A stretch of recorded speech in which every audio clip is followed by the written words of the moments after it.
Hello, you people. Are you ready to continue with our story? The last thing we read about was when Miggery Sow, can you see her? That's Miggery Sow up close, and in the background you can see that she is seeing the royalty, the horse-drawn carriage with the king and the queen and the Princess P, and the princess waved to her and couldn't figure out why Mig didn't wave back. So let's read some more today and see if we can figure out what's going on. The next chapter is chapter 27, A Wish. That night in the small dark hut that she shared with Uncle and the sheep, Mig tried to speak of what she had seen. "Uncle," she said, "I saw some human stars today." "How's that?" "I saw them all glittering and glowing, and there was a little princess wearing her own crown and riding on a little white tippy-toed horse." "What are you going on about?" said Uncle. "I saw a king and a queen and an itty-bitty princess," said Mig. "So?" shouted Uncle back. "I would like," said Mig shyly. "I wish to be one of them princesses." "Ha!" laughed Uncle. "Ha ha! An ugly dumb thing like you? What? You ain't even worth the enormous lot I paid for you. Don't I wish every night that I had paid back enough money to get my hen back and that red tablecloth in place of you." I don't like Uncle. He did not wait for Mig to guess the answer to this question. "I do," he said. "I wish it every night. That tablecloth was the color of blood. That hen could lay eggs like nobody's business." "Well, I want to be a princess," said Mig. "I want to wear a crown." "A crown?" Uncle laughed. "She wants to wear a crown." He laughed even harder. He took the empty kettle and put it atop his head. "Look at me," he said. "I'm a king. See my crown? I'm a king, just like I always wanted to be. I'm a king because I want to be." He danced around the hut with the kettle on his head. He laughed until he cried, and then he stopped dancing and took the kettle from his head and looked at Mig and said, "Do you want a good clout to the ear for such nonsense?" "No, thank you, Uncle," said Mig, but she got one anyway. "Look here," said Uncle after the clout had been delivered. "We will hear no more talk of princesses. Besides, whoever asked you what you wanted in this world, girl?" The answer to that question, reader, as you well know, was absolutely no one. Do you like Uncle? He's rotten. He's the worst. Let's read another chapter and see what happens. Chapter 28, To the Castle. Years passed. Mig spent them scrubbing the kettle, tending the sheep, and cleaning the hut, and collecting the innumerable, uncountable, extremely painful clots to the ear. In the evening, spring or winter, summer or fall, Mig stood in the field as the sun set, hoping that the royal family would pass before her again.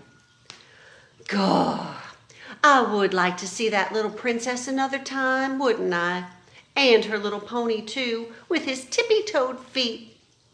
This hope, this wish that she would see the princess again was lodged deep in Mig's heart. Lodged firmly right next to it was the hope that she, Miggery Sow, could someday become a princess herself. The first of Mig's wishes was granted, in a roundabout way, when King Philip outlawed soup. The king's men were sent out to deliver the grim news, grim means really bad, and to collect from the people of the kingdom of Dor their kettles, their spoons, and their bowls. Reader, you know exactly how and why this law came to pass, so you would not be surprised, as Uncle was, when one Sunday a soldier of the king knocked on the door of the hut that Mig and Uncle shared with the sheep and announced that soup was against the law. "How How's that? Said Uncle. By order of King Philip, reported the soldier, I am sent here to tell you that soup has been outlawed in the kingdom of Dor. You will, by order of the king, never again consume soup. Nor will you think of it or talk of it. And I, as one of the king's loyal servants, am here to take from you your spoons, your kettle, and your bowls. But that can't be, said Uncle. Nevertheless, it is. Well, what'll we eat? And what'll we eat it with? Cake, suggested the soldier, with a fork. And wouldn't that be lovely, said Uncle, if we could afford cake? The soldier shrugged. I am only doing my duty, sir. Please hand over your spoons, your bowls, and your kettle. Uncle grabbed hold of his beard. He let go of his beard and grabbed the hair on his head. Unbelievable, he shouted. I suppose next thing the king will want will be my sheep and my girl, seeing as those are the only possessions I have left. Do you own a girl? Asked the soldier. I do, said Uncle. A worthless one, but still, she's mine. Ah, said the soldier, that, I am afraid, is against the law too. No human may own another in the kingdom of Dor. But I paid a fair price for her, a good laying hen and a handful of cigarettes and a blood-red tablecloth. No matter, said the soldier. It is against the law to own another.